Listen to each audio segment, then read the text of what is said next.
Perfect রাঁধুনি কিন্তু একবার রান্না করেই খাওয়া যায় না, তার জন্য কিন্তু কয়েকবার রান্না করতে হয়। কারণ প্রথমবার হয়তো লবণে বেশি হবে বা একদম কম হয়ে যাবে, আবার কখনো কখনো হলুদে বেশি হবে। আর এরকম ঘটনা কিন্তু আমাদের প্রত্যেকের সাথেই হয়, কারণ আমরা একবারেই পারফেক্টভাবে রান্না করতে পারি না।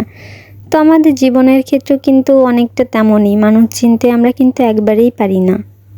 একদিনের কথাবার্তায়, একদিনের মেলামেশায় কখনোই কিন্তু কাউকে বোঝা যায় না। সময় নিতে হয়, পরিস্থিতি বুঝতে হয়, কারণ মানুষ তার আসল রূপ কিন্তু ধীরে ধীরে দেখায়, একদিনে দেখায় না। তুমি যদি তাড়াহুড়ো করে কাউকে বিশ্বাস করো, তাহলে সেই বিশ্বাস কিন্তু তোমার কাছে কষ্ট হয়েই ফিরে আসবে একদিন না একদিন। যেমন রান্নার স্বাদ পেতে ধৈর্য ধরতে হয়, তেমনি মানুষকে চিনতেও কিন্তু সময় দিতে হয়। কারণ সময় বলে দেবে কে আসল আর কে মুখোশে ঢাকা। তো আমিও আমার জীবন থেকে এই অভিজ্ঞতাটা শেয়ার করলাম। মানে আমি আমার জীবনের প্রতিটা পদক্ষেপে আমি নতুন নতুন জিনিস শিখছি।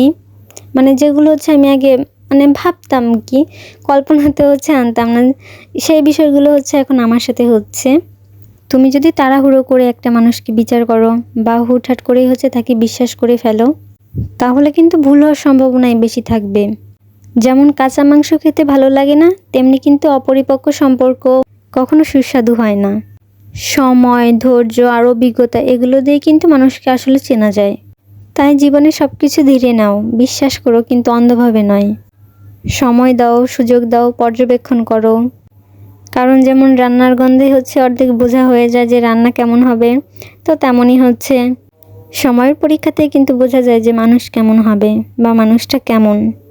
একটা কথা আমাদের সকলেরই মনে রাখা উচিত, সেটা রান্না যেমন একদিনেই হয় না, তো তেমনই মানুষ চেনাও কিন্তু সময়ের আগে হয় না। তাই আমাদের ধৈর্য ধরতে হবে আর সময়কে আমাদের শিক্ষক হিসেবে মেনে নিতে হবে। তো আমার আজকের বিরিয়ানিটা কেমন হয়েছে বলো তো?